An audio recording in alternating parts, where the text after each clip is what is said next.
this first stage of the 14th edition of the Africa Eco Race, there is a special section of 94 kilometers which awaits the competitors between Taurit and Alatef.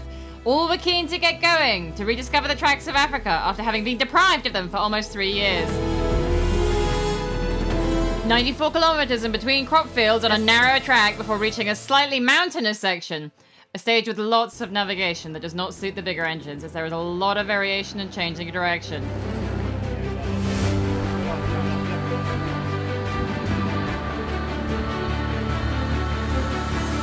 In 5th position on 2 wheels, we find an experienced rider, Paul Anders Lavasseter. He hasn't ridden for 2 years, so the Norwegian had a lot to reacquaint himself with on his KLM, which took him to victory twice in Dakar.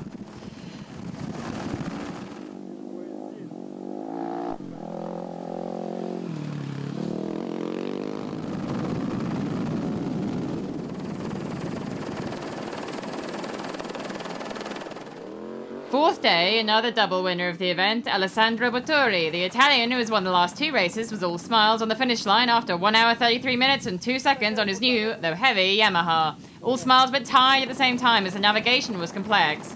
He got slightly lost about 3 kilometers from the end, but nothing serious. Bottori's goal is to finish the race with a good position, but not necessarily in first place. Tonight he's 4th place, so that's already going well. This first day was not one for the big cylindered machines, so it's no surprise that we find 3 450cc's on the podium.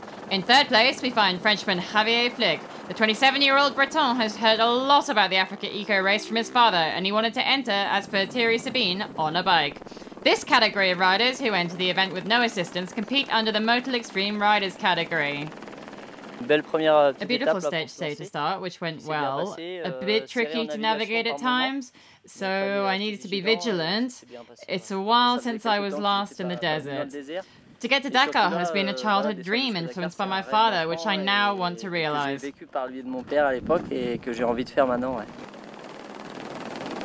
Javier Flick finished about 4 minutes before Stefan Svitko. The Slovakian had started to get lost after the first 20 kilometers. He found the navigation very difficult in this first stage due to the rocks. He finished 3rd and so was very happy. Tomorrow will be a new day and the course will be longer. It'll have to be taken step by step.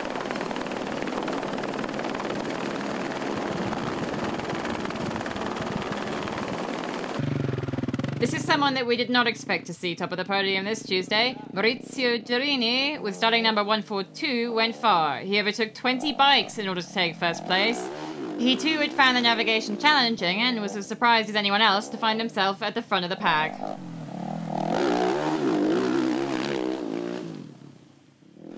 I am very happy. There were a lot of complications in the navigation.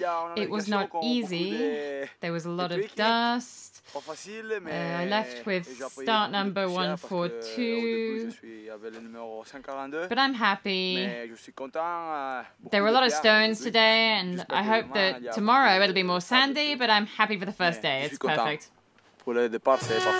In this ranking, on the first day, and thus also the general, the Brit Robbie Wallace finished 6th. On the podium in 3rd place and first of the Motul Extreme Riders, Javier Flick. The Slovakian Stefan Svitko 2nd, 1 minute 4 behind the winner of the day, Italian Maurizio Girini.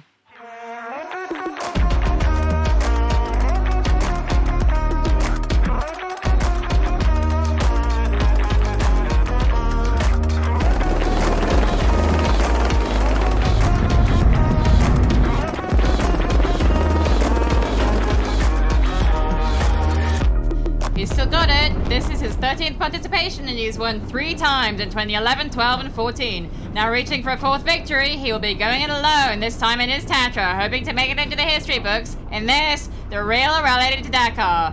Today, as for many, the navigation was tough and the terrain was also not ideal for his Tatra. He still finished 1st on the tracks and 11th in the general category. On the podium in 3rd place, we find the first of the SSVs. These machines are a mix of quad and buggy and now compete with the traditional vehicles. And it was really a stage for side-by-side vehicle action. The proof?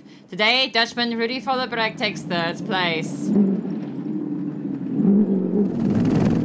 What a pleasure to rediscover them here, the Optimus Team ND.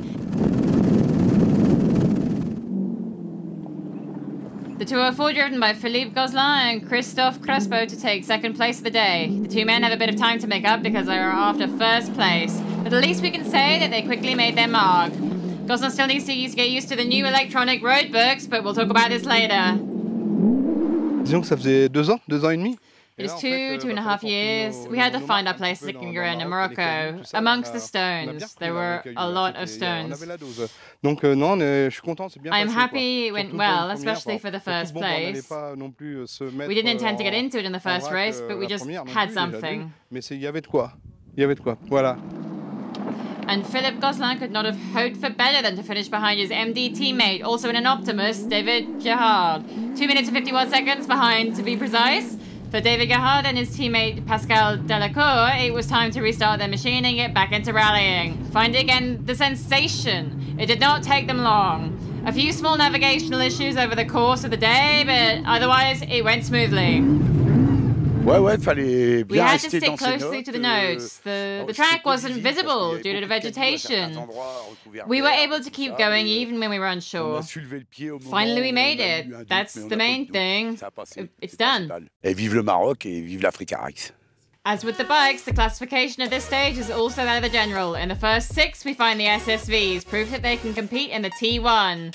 Rudy Follebrecht even made it into the podium, just behind Philippe Gosselin and David Gerhard.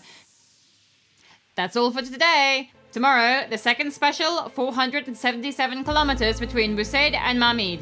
The scenery will be breathtaking, and we leave you with some of the most beautiful pictures of the day.